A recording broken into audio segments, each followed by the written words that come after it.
السلام عليكم، مرحبا بكم بحلويات خديجه. بعد حصه ان شاء الله نوجدوا بيني بمذاق مميز. غنديروه بمذاق البرتقال والقرفه. ندوزو مع بعض نشوفوا المقادير وطريقه التحضير. بالنسبه للمقادير اللي غنحتاجو، عندي هنايا 500 غرام ديال الدقيق ديال الفرص، عندي 8 غرام من خميره الحلويات، وعندي هنايا كيس واحد من السكر مسم بالفاني. غنحتاج معلقه كبيره ديال الزبده، غنحتاج شويه الملحه، بيضه وحده، عندي 3 معالق كبارين ديال سكر سنيده، غنحتاج عصير برتقال على حسب العجين، غنحتاج معلقه كبيره من خميره الخبز.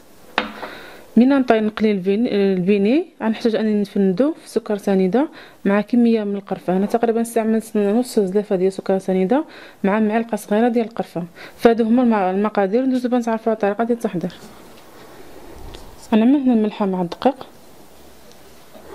نضيف سكر سنيده، غنضيف خميره الحلويات،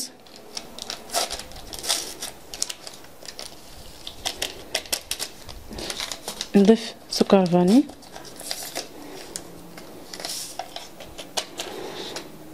نزيد البيضه، نحاول ندوب هذيك خميره الخبز مع شويه عصير البرتقال ونخليهم على جنب.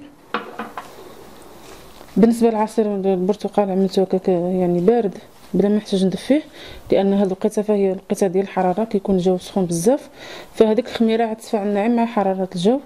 في الحالة اللي عملتو هاد الوصفه وكان الجو بارد فكتدفيو هاد عصير البرتقال، يعني كتعملو شويه يدفى عاد كتجمعوا به العجين.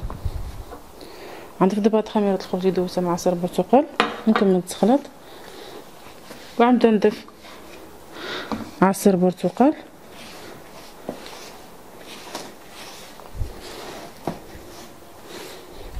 بعد ما خلطت هاد المكونات دابا غنزيد الزبده. الزبده خصها تكون عندي بدرجه حراره المطبخ، كنعملها كمعلقه اللي تكون عامره مزيان، نضيفها وغنخلطها مع العجين. بعد ما خلطت المكونات اللي درت في الاول،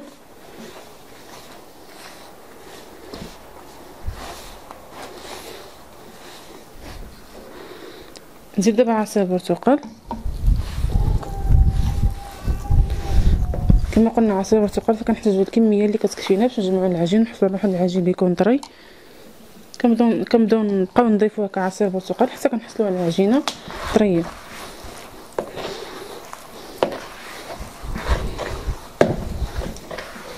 صافي هذا هو قوام العجينه اللي خصنا نحصل عليه. كما كتلاحظوا كتكون عجينه طريه بزاف، فغنجمعها مزيان حتى تنسجم لي العجينه مزيان.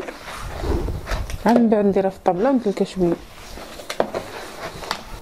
بعد ما جمعت العجين فكنديرها هكا في الطابله وكندلكها شويه. كما كتلاحظوا فالعجينه كتكون خفيفه بزاف وكتلصق، يعني كتكون لينه وكتكون كتلصق بيد، فغندلكها هكا مزيان. من بعد غنديرها في البول اللي عجنت فيه المره الاولى، نغطيها بشي منديل ونخليها كترتاح حتى كتضاعف الحجم ديالها. غنجيبو دابا الخميره من بعد ما ارتاحت غطيتها بشي منديل وخليتها حتى تضاعف الحجم ديالها وخمرت. نرش شويه ديال الدقيق في الطابله، نعمل العجين، نرش بشويه ديال الدقيق من الفوق وغنطلق العجينه حتى كنرققها.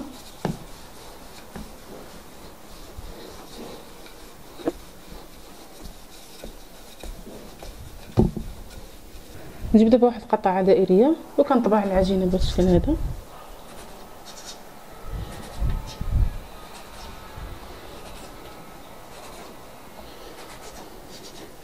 نجيب قطعه اخرى تكون الحجم ديالها صغير وندير هذيك التقيبه اللي كتكون في الوسط ديال البيني،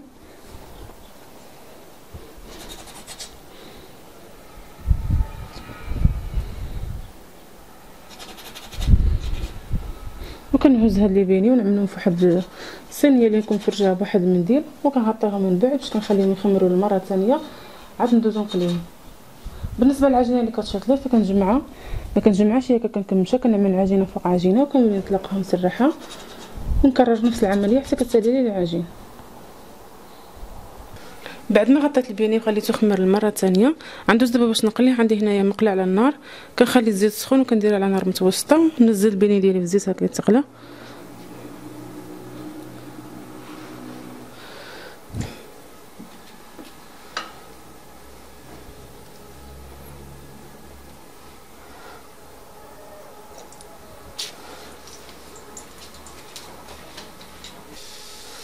دابا غنقلب البيني على الجهه الثانيه باش يتحمر لي من الجهه الثانيه. كما كتشوفوا عا كياخذ هذا اللوين هذا، كنقلبوا على الجهه الثانيه يتحمر. وغنخلط هنايا داك القرفه مع السكر، نخلطهم هكا مزيان ونديرهم في واحد البول اللي يكون واسع شويه، باش مباشره ملي كنقلي البيني كندوزو هكا في هذا الخليط ديال القرفه مع السكر.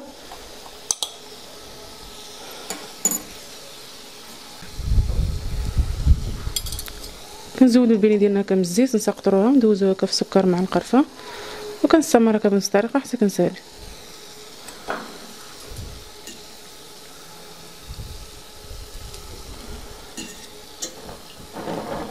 وهذا هو الشكل النهائي ديال البيني ديالنا من بعد ما كنقليوهم وندوزوهم في السكر. كما كتشوفوا كيجيونا محمرين وكيجينا ديك النكهه ديال البرتقال مع النكهه القرفه، كتعطينا واحد المذاق اللي لذيذ. كنتمنى ان الوصفه تنال الاعجاب ديالكم، ولا عجبتكم ما تنساوش انكم ديروا لايك وتشتركوا في القناه، والى حصه مقبله ان شاء الله. السلام عليكم ورحمه الله تعالى وبركاته.